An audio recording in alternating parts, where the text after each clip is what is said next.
Hello and welcome to another day on Cornwall Pocket Farm, where I try and figure out how to live sustainably on 300 square metres in the city. Today we're in the garden because it's high time that marquee came down. It's blowing around in a gale. It's been quite windy this week and I keep thinking I must try and get out there and get it down, and then the wind's too strong. It's still pretty breezy today, so it could be interesting, shall we say. But anyway, the marquee needs to come down, and the reason I haven't taken it down before now is because if you remember this year I was the first year that I grew my tomatoes up strings, and the strings are actually attached into the roof of the marquee. Any tomatoes I will of course harvest and bring in and then sort of ripen in the conservatory, because they will ripen eventually. And they'll ripen better in the conservatory actually now than they would do outside in the garden. Then I'll trim down the tomatoes, and then I should be able to get the marquee down single-handedly. Could be a bit of a trick.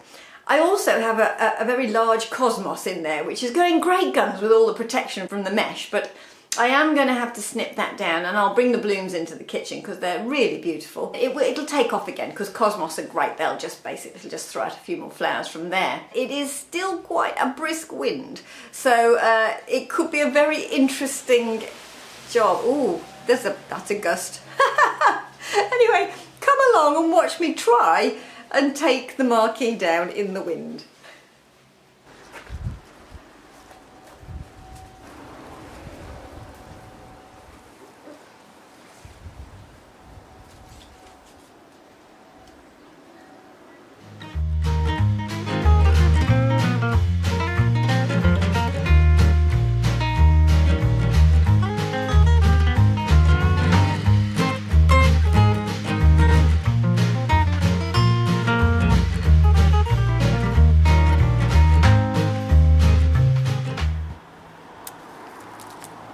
Some of these tomatoes I've noticed have got black on them. I don't know if you can see that. Just some of them right up in the top. I'm not quite sure what that is.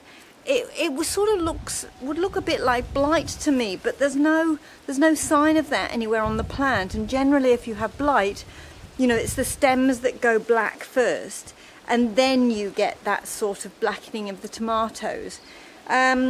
So I don't know, it could just be a late season thing, I'm not really sure. If anybody knows what that is, do please put a comment down below. It's got some sort of yellowing leaves, which you'd expect lower down. Below these fruit, they were all green and they were wonderful. Just these ones sort of right at the top. So we did have a snap of cold weather. I don't know, it could be that the cold weather has touched these fruits.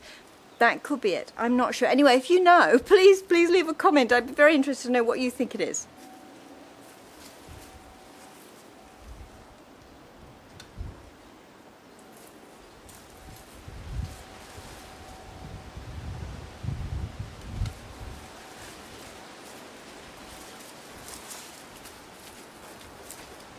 I just chop it off at the base. I don't dig out the plant. I just literally snip it right near ground level. Yeah, and then chop it into little bits, removing the string, of course. But if I didn't actually take the string off, it wouldn't be the end of the world, because obviously I'm using a natural string. So it would just rot down in the compost anyway, even if I didn't remove it. But I quite like to reuse my string, so if this is still good and it doesn't break, I'll just reuse it for tying other things.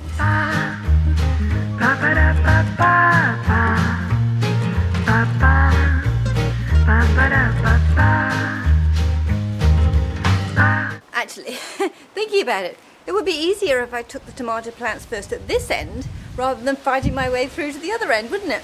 Yeah, right. Okay, start at this end. Yeah,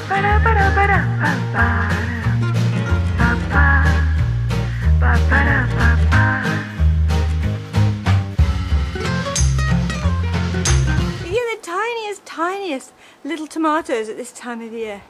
Look at the size of that one. I don't know if you can see that. It's actually ripening. It's a ripe tomato, and it's about the size of, I don't know, maybe a small pearl. should enjoy that later. And I should say these aren't my only tomatoes. Of course, these are just the ones in the marquee that went in relatively early. I have another tomato plant that's going great guns just behind you, and then all the Ailsa Craig over there, which is still producing quite nicely. Some of these plants are enormous. I think it's that extra protection in there, plus they've been able to get right into the roof cavity, but wow, they're just traveling, shall we say. Look at this beautiful cosmos. I'm going to have to take it down. What a shame, but it will grow back. So let me see, where can I take this? How low is it going to go? Probably take it maybe to there.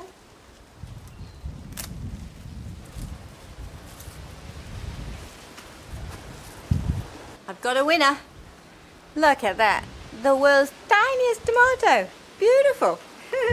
Okay, they're all out. So now, yeah, I think it's time to take it down. Wish me luck.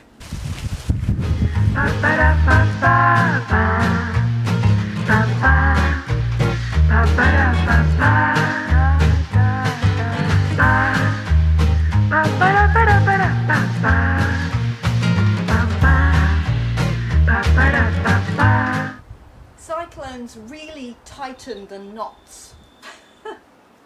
These are so hard to undo. Ugh.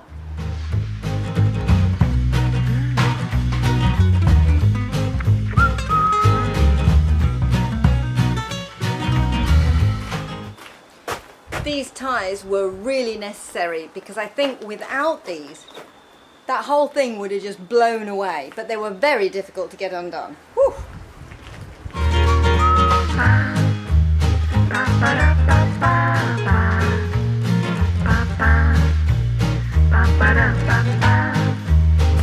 I'm not sure whether bunting will live another day. It's really discoloured, but we will see. Maybe I'll wrap it up and see next year.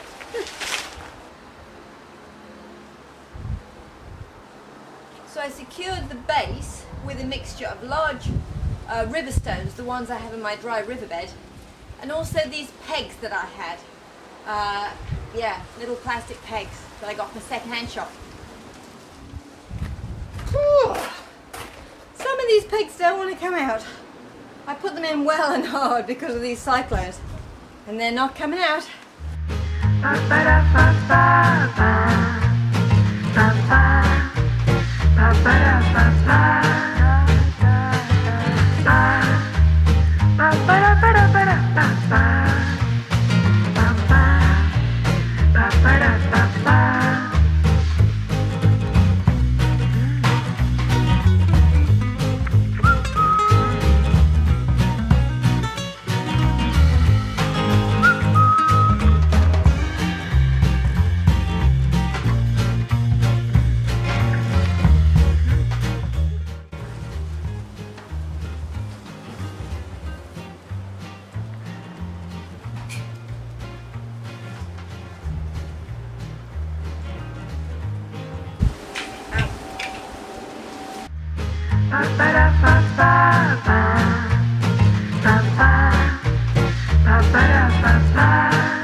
Yes!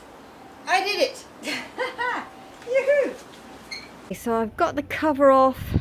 Look, the marquee is no longer there. Woohoo!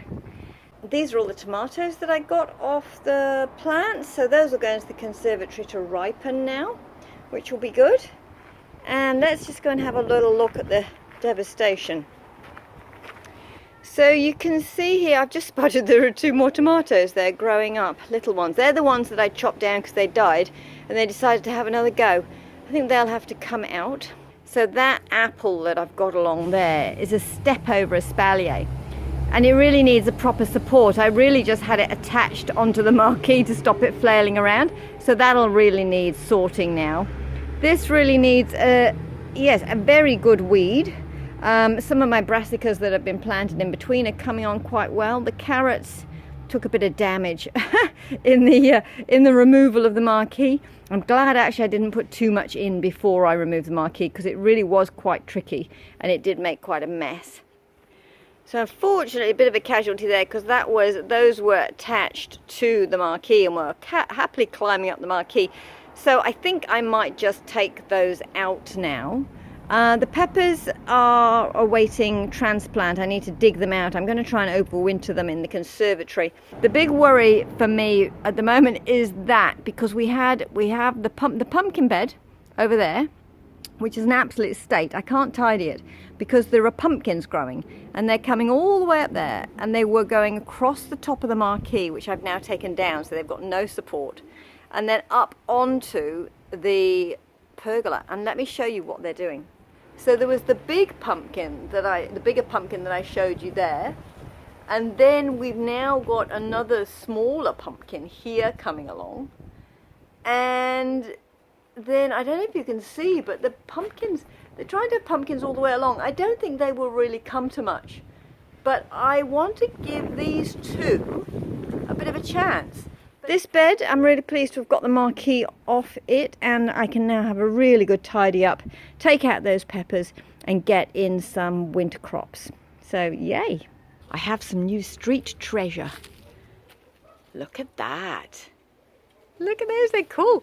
It was in a skip just along the side of the road. Well, there's two things there. There's that white balustrade. It's sort of upside down and cut in two bits. And then there was also that sort of old fence material there with the mesh.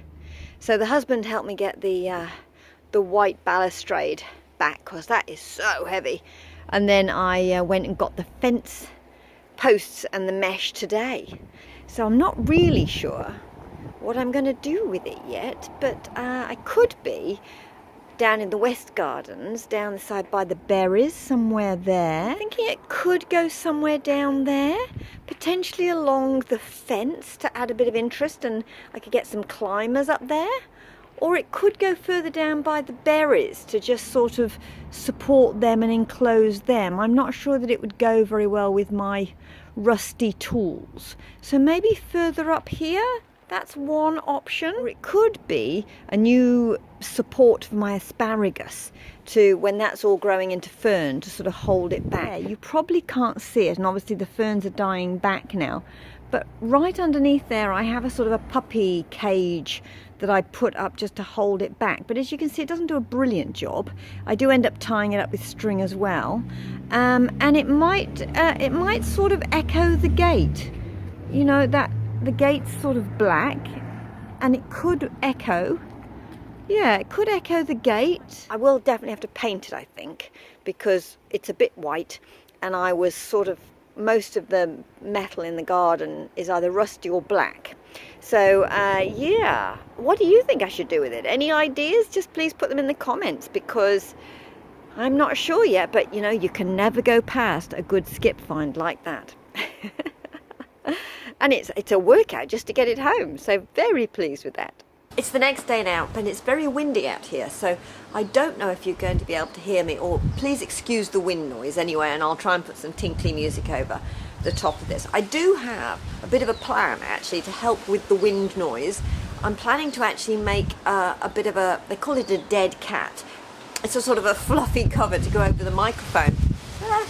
Excuse the wind. And I do have some fluffy fabric from another project, so I was going to try and make one of those, but for the moment you're just going to have to hopefully deal with the wind noise. Anyway, I need to get out in this garden in between rain showers and try and get these peppers out and pop them up, because they're, yeah, I want to plant some winter veg in there. So anyway, we'll go and get that done.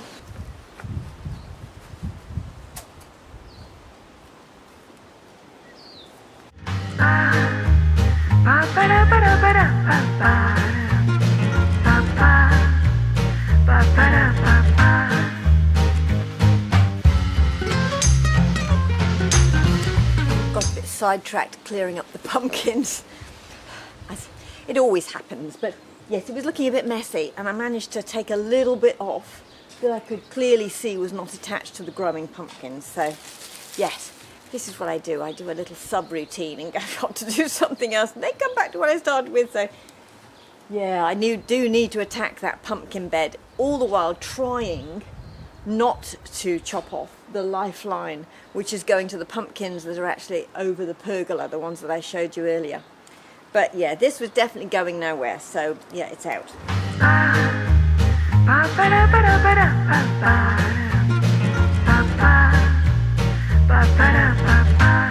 Well, it's a bit clearer now. I've got the basil out of the way, and it's quite a good amount of basil harvest. I've just actually chopped them right down just to see if they'll come away again. I haven't taken it right down to the ground, so I might get a late flush of basil as well. There are more pepper plants there than I thought there were, and also there's quite a number of green peppers on. So I was going to chop them right back and dig them up and then just put them in pots for overwintering. But now I'm thinking maybe I should dig them out and pot them up with the peppers, the capsicum still on them, because they could ripen further. If I take them into the conservatory, I might get red peppers. I don't know. We'll see how successful that is.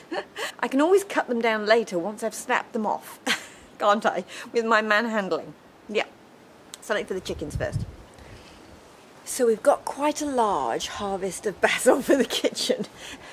That'll be me processing later on. So I don't know if you can see how much I've got there, but it's a large amount of basil. Smells amazing. Oh, the smell of summer. So this I will take into the kitchen. I will pull off all the leaves, give it a good wash, and then I mince it up in my food processor with a little bit of olive oil just to sort of allow it to mince up. And then I just pack it into those little silicone trays, you know, the little silicone trays that I do my herbs in.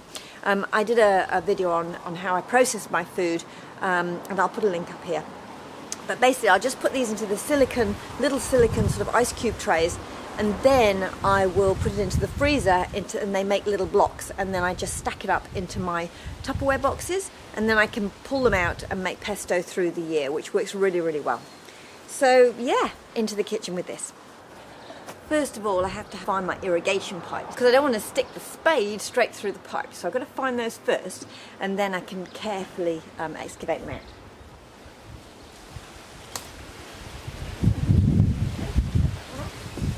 It's already started. I broke this bit off, so there's 2 green peppers here for the kitchen.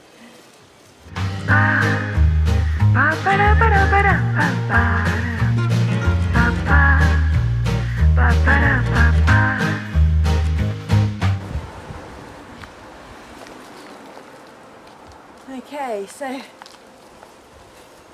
that's number 1 out. Ooh, all the way up there, really tall plant. Okay, I'm going to try and pot this on now. Okay, so I have a tub here. This has got some stuff from the chicken coop in it, and it's also got some stuff from the worm bin in the top as well, so I'm just going to use this in this container. Obviously there'll be this, I've tried to take as much root ball as I can on this because it's still growing the plants. If I was just overwintering, I'd probably take all the soil off and cut it right down and then just put it in the pot, but because it's got peppers on, I'm going to try and transplant it gently.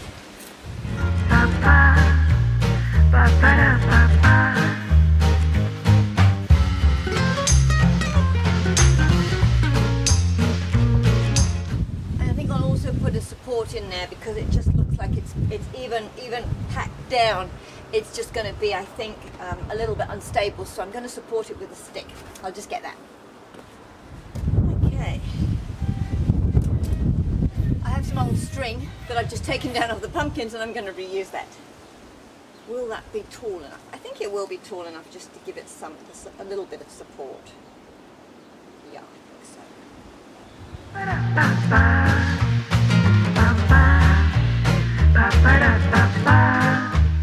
Okay, so I'll just give it a really good water, and then I'll just put it in the sheltered area just outside the conservatory. Unfortunately, rain has stopped play, but I have managed to get, we'll just go outside in the rain here, I have managed to get these peppers all potted up, 3 of them, and then there's an aubergine in there. I've got 2 more aubergines to get out of different beds. But yeah, I think that's where we're finishing this week because it's wet.